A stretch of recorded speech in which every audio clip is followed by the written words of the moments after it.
क्या मतलब यार हम बाजू खड़े हैं सबको आड़ा खड़े हैं हाथ खड़े हैं ना से यार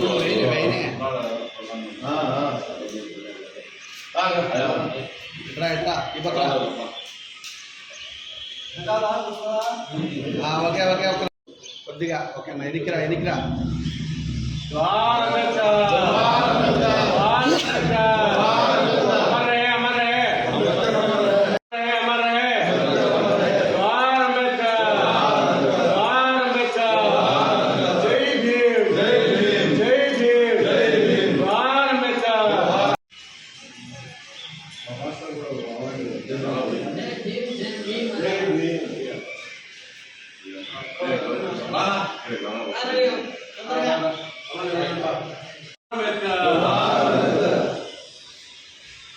డాక్టర్ బిఆర్ అంబేద్కర్ గారి వర్ధంతి సందర్భంగా వారికి జిల్లా పార్టీ కార్యాలయం రాయచోటిలో ఘనంగా నివాళులు అర్పించడం జరిగినది.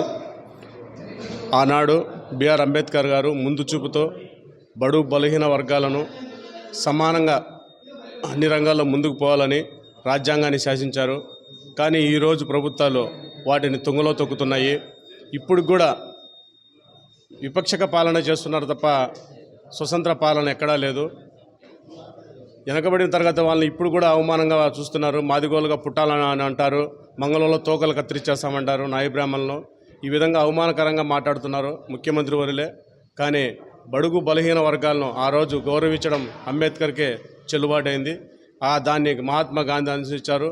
కానీ కొన్ని ప్రభుత్వాలు ఈ రోజు కూడా కుల వ్యవస్థతో పరిపాలన సాగిస్తున్నారు. అలా కాకుండా ప్రతి ఒక్కరిని కులాలకు అతీతంగా, ప్రాంతాలకు అతీతంగా, మతాలకు అతీతంగా పరిపాలన సాగాలి. ఈ కక్ష సాధింపు ఇకనైనా సాధించి పరిపాలన వైపు మొగ్గు చూపితే మిమ్మల్ని కూడా మెచ్చుకునే రోజులు దగ్గరలో ఉన్నాయి. కానీ మీరు పరిపాలన వైపు కాకుండా కక్ష సాధింపు వైపు చర్యలు చేపడుతున్నారు. కాబట్టి మిమ్మల్ని ప్రజలు తిరస్కరిస్తున్నారు. మీకు పట్టం కట్టింది మీరు మంచి సువర్ణ పరిపాలన అందిస్తారని. కానీ ఈ బుద్ధు కక్ష పరిపాలన చేస్తున్నారు.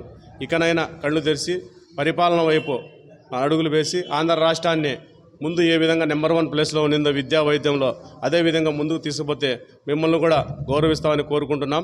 ఈ అంబేద్కర్ గారి ఆశయాలను అనుసరించి ముందుకు సాగాలని కోరుకుంటూ జై భీమ్, జై భీమ్.